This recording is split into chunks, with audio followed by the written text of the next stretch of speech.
আমার দীর্ঘ জীবনের চাকরির একটা জিনিস খেয়াল করেছি, সবচেয়ে ব্যস্ত মানুষ সব সময় সবচেয়ে মূল্যবান মানুষ না। অনেক বছর আগে আমি ভাবতাম যে বেশি কাজ করে, যে বেশি দৌড়ায়, যে বেশি ব্যস্ত সেই সবচেয়ে গুরুত্বপূর্ণ। পরে বুঝলাম ব্যস্ততা আর মূল্য এক জিনিস না। গার্মেন্টসে একটা অর্ডার এর কথা চিন্তা করুন, যেখানে অনেক মানুষ কাজ করে।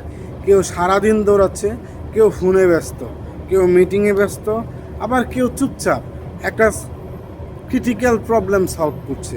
দিন শেষে প্রশ্ন, কার ভ্যালু বেশি?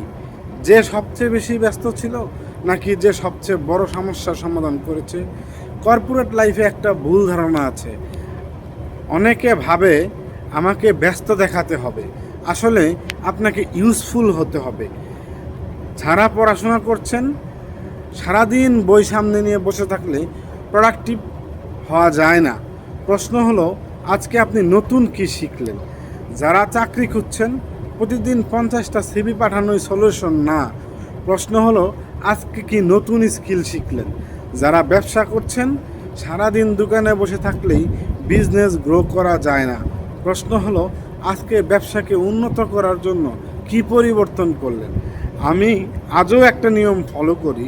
দিন শেষে নিজেকে জিজ্ঞাসা করি, আজকে আমি ব্যস্ত ছিলাম নাকি ইউজফুল ছিলাম? কারণ ব্যস্ত মানুষ সবাই হয়, মূল্যবান মানুষ খুব কম হয়।